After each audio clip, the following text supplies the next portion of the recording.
Shalom, selamat pagi Bapak Ibu Saudara yang saya kasih dalam Yesus Kristus. Pada saat pagi hari ini saya akan membawa renungan. Tadi malam tidak membawa, tapi saya bawakan pagi ini. Renungannya tentang Musa dan Harun yang tidak diizinkan masuk ke tanah perjanjian, yang bagian kedua. Sebelumnya kita akan mulai ini hari ini pagi ini dengan berdoa. Mari kita tundukkan kepala, kita satukan dalam doa. Bapa di surga, Bapa di dalam nama Tuhan Yesus Kristus, terima kasih Tuhan, Kau sungguh baik-baik kami bersyukur kuasa-Mu Tuhan meliputi kami pada pagi hari ini. Allah Roh Kudus memberikan kami semua napas Allah yang hidup untuk berkarya melakukan kehendak Tuhan, bahwa karya-karya Kristus digenapi melalui kami. Terima kasih atas kehormatan yang besar untuk memakai kami sebagai anak-Mu Tuhan untuk melakukan penggenapan janji-janji-Mu Tuhan. Kami mohon Tuhan, janji-Mu Tuhan, Engkau akan memberikan damai sejahtera Tuhan Yesus kepada kami, berikan damai sejahtera itu Tuhan. Engkau juga janji Tuhan, Engkau memberikan Roh Kudus, berikan Roh Kudus itu kepada kami. Kami berdoa Tuhan, Engkau juga memberikan janji-Mu Tuhan, pengampunan dosa, disucikan, dikuduskan, dibersihkan dosa kami dari segala kesalahan kami Tuhan. Kami mau dibasuhkan segala dosa kesalahan kami Tuhan oleh darah Yesus Kristus Tuhan. Kami bisa ada, kami bisa hidup oleh karena Tuhan Yesus, dan kami mau diurapi oleh kuat kuasa dan Roh Kudus. Pimpin kami Tuhan pada pembacaan firman Tuhan disertai renungan pada pagi hari ini. Urapi Tuhan menurut sesuai kehendak-Mu dalam nama Tuhan Yesus Kristus kami. Amin. Ya, kita akan baca bahwa Musa dan Harun ini tidak diizinkan masuk ke tanah perjanjian, ya. Kenapa? Ini ada ceritanya, ya. Jadi ini pengalaman yang kedua di mana bangsa Israel membutuhkan air.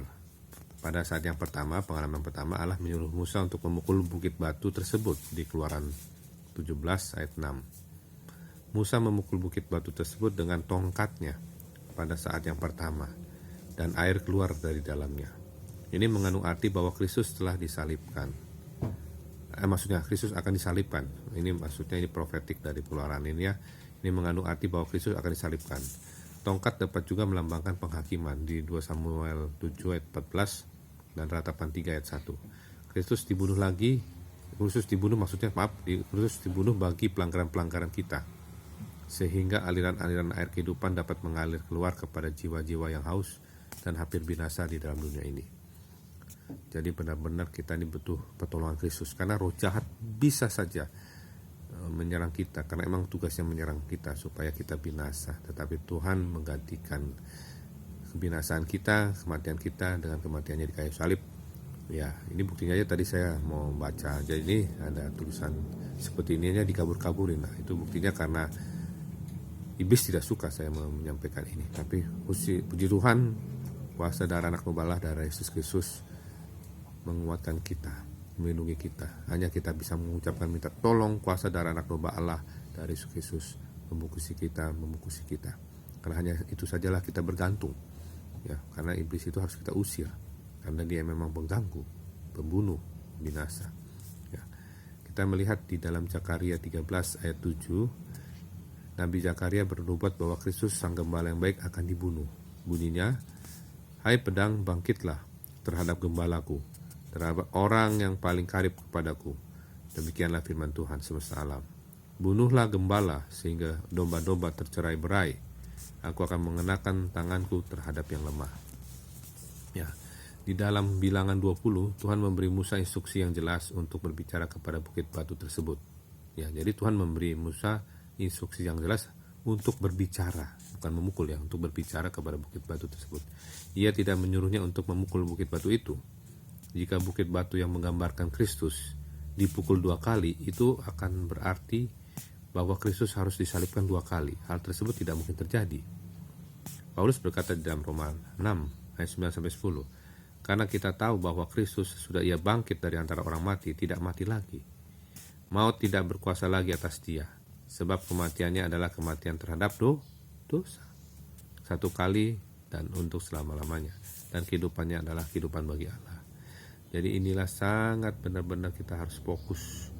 Fokus itu adalah menaruh, ya, pikiran kita, hati kita kepada Tuhan, ya.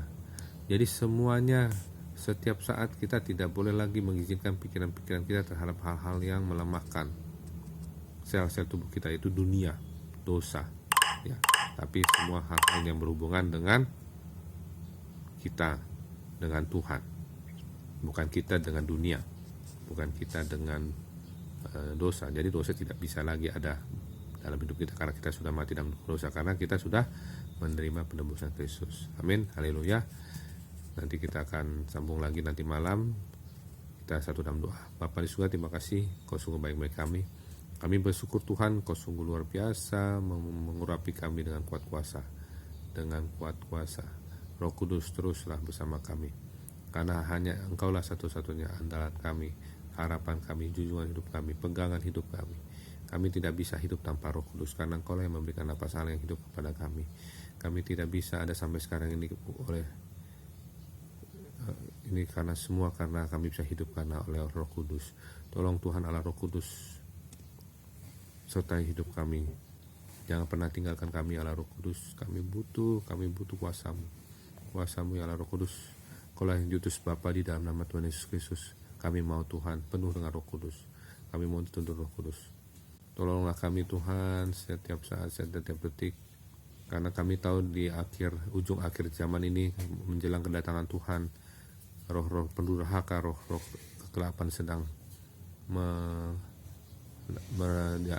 mengintimidasi, ya, sudah membuat dunia ini Tuhan jadi gelap. Tapi kami percaya Tuhan Roh Kudus yang memberikan terang kepada kami. Walaupun terang itu Tuhan Yesus Kristus kecil, tapi kami percaya Roh Kudus akan memberikan terang itu menjadi besar. Oleh karena kuasa yang maha dahsyat, maha ajaib. Karena Engkaulah Tuhan Yesus dahsyat, Tuhan Yesus maha dahsyat, maha ajaib. Engkaulah Roh Kudus maha dahsyat, maha ajaib. Terima kasih Tuhan, kami percaya Tuhan janji-Mu ya dan amin. Kami minta damai sejahtera yang dari Tuhan Yesus diberikan kepada aku Iskuji Majemai Korea. Kami mengucapkan salam Tuhan Yesus Kristus, salam dari Tuhan Yesus Kristus atas tubuh jasmani aku Iskuji Majemai Korea. Salam dari Tuhan Yesus Kristus atas jiwa roh aku Iskuji Majemai Korea. Salam Tuhan Yesus Kristus atas semua Bapak Ibu yang menyaksikan program ini bersama istri anak-anaknya mereka. Terima kasih Bapak. Tuhan Yesus tolong kami semua. Di dalam nama Tuhan Yesus kami berdoa, haleluya, amin. Demikian, sampai jumpa nanti malam. Tuhan Yesus berkati, shalom.